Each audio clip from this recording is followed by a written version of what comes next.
सरल, सुशील और शांत, ये क्वालिटी थी सरस्वती की, जो कि शर्मा जी की बहू थी। क्या है बहू, जब देखो तब किचन में खटर पटर करती रहती हो, लेकिन खाने को कुछ देती ही नहीं। कैसी बात कर रही हो पीयूष की अम्मा? सुबह से 4 कप चाय, 2 बार नाश्ता और इतनी सारी बहू के हाथ की नमकीन तो खा चुकी हो, फिर भी ऐसा बोल रही हो? अरे कुछ तो डरो ऊपर वाले से। तभी वहाँ पीयूष आ जाता है।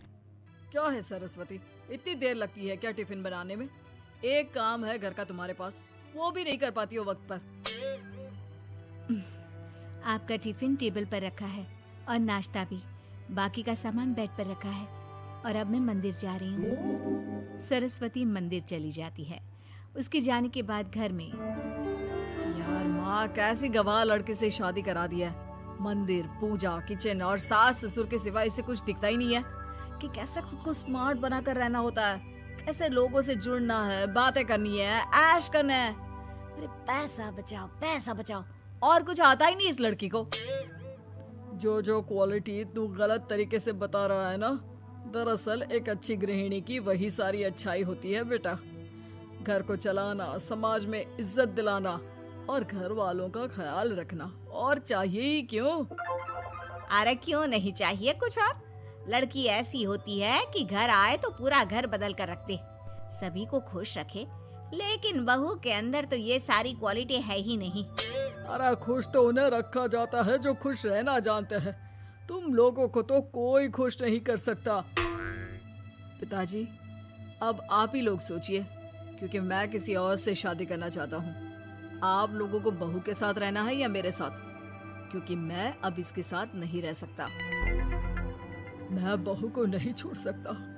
उसके मरते पिता को मैंने वादा किया था कि मैं उसे बेटी बनाकर रखूंगा। तो ठीक है ना माँ, तैयार कर ले अपना सामान, हम दोनों किसी और घर में रहने चलेंगे तेरी नई बहू के साथ। अरे हाँ बेटा, वही ठीक है, लेकिन मैं तेरे पिता के बिना भी तो नहीं रह सकती। तो मेरे बिना रह सकती हो? ठीक है, मैं अकेले ही चला जाता हूँ। बेटा वहाँ से चला जाता है, लेकिन सास का दिल नहीं लगता। बहू मंदिर से भी हो आती है और फिर, माँ, पिताजी, खाना लग गया है, खा लीजिए। हाँ, तुझे बस आता ही क्या है, खाना बनाना और खाना खिलाना। अरे सुन, मेरे सारे कपड़े पैक कर दे। क्यों माँ जी, कहीं जा रही हैं क्या? हाँ बेटे, ये अपने बेटे के साथ रहने जा रही है, लेकिन घबरा मत, तेरा पिता तेरे साथ है। बहू समझ नहीं पाती कि उसके साथ हो क्या रहा है, लेकिन फिर ससुर उसे सारी बात बता देता है। बेटा, ये नई बहू कब आ रही है? मुझसे घर का काम नहीं होता। वैसे भी तेरी पहली निकम्मी बीवी ने मुझे किसी काम का नहीं छोड़ा। माँ, वो बस आने ही वाली है, और हाँ माँ, उसके आगे ना थोड़ा स्टैंडर्ड से रहना, क्योंकि वो थोड़े बड़े घर की लड़की है। उसका एक स्वैग है, स्वैग। तभी वहाँ एक बहुत सुंदर सी लंबी सी लड़की आती है। हे पीयूष, भागकर कैब से मेरा सामान ले आओ, और हाँ प्लीज एसी ऑन करके जाना। रीमा, ये मेरी माँ है।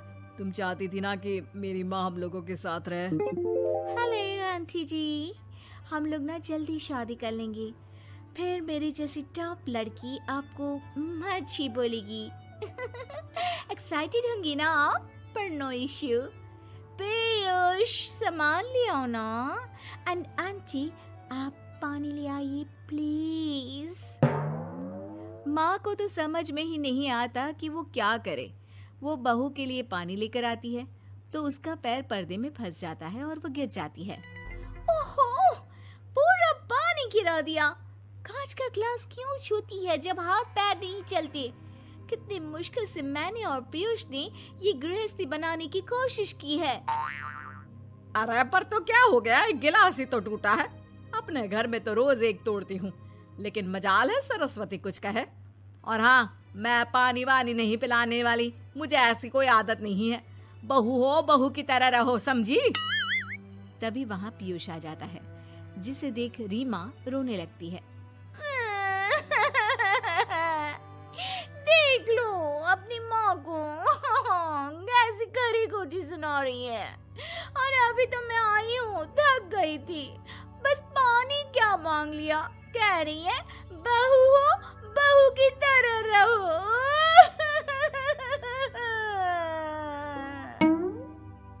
अरे यार माँ, समझा कर लाया था ना कि कैसे रहना है। माँ ऐसा करोगी तो मैं भी नहीं रख पाऊंगा तुमको हमारे साथ। वैसे भी आप ये समझो कि रीमा ने खुद कहा था कि माँ को साथ रखना। अरे हाँ हाँ बेटा, वो सिर्फ इसलिए कि मैं घर का सारा काम करूं, बैठे बैठे इस महारानी को खाना पानी दूं। वैसे भी मैं जा रही हूँ, मुझे तो इस लड़की की शक्ल भी अच्छी नहीं लग रही। मेरी सरस्वती के आगे तो ये कुछ भी नहीं है। निकलो निकलो यहाँ से। मैंने सोचा था बिना पैसे का नौकर मिल जाएगा, लेकिन नहीं। कुछ लोगों को आदत होती है फ्री की रोटी खाने की। निकलो यहाँ से। पीयूष, धक्के के मार कर निकालो इस औरत को यहाँ से। अरे ये कैसी बात बोल रही हो रीमा? ये माँ है मेरी। माँ ना थोड़ी जिद्दी है। अरे वाह बेटा वाह, अभी भी तुझे मेरी ही गलती दिख रही है ना? कोई बात नहीं। माँ वापस घर आ जाती है। बहू, मुझे माफ कर दे बेटा, वो तो शैतान का नानी है। माँ, मैं उनके बारे में कोई बात नहीं करना चाहती। ये मेरा मायका है। अब आप लोग मेरे माता पिता। मैं हमेशा यहीं रहकर आप लोगों की सेवा करूंगी। नहीं नहीं बेटा, हम करेंगे तेरी शादी किसी अच्छे लड़के से।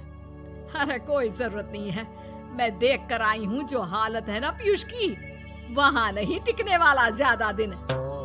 ना टिके वो उसकी मर्जी, लेकिन मेरी बेटी इतनी गई गुजरी नहीं है जो उसे कभी भी छोड़ो और कभी भी वापस आ जाओ तो वो तुम्हें अपना ले। अब ज्यादा ही हो रहा है आपका। माना मैंने गलत किया बहू के साथ, लेकिन वो उसका पति है। और फिर कहावत है ना, सुबह का भूला शाम को वापस आ जाए तो उसे भूला नहीं कहते।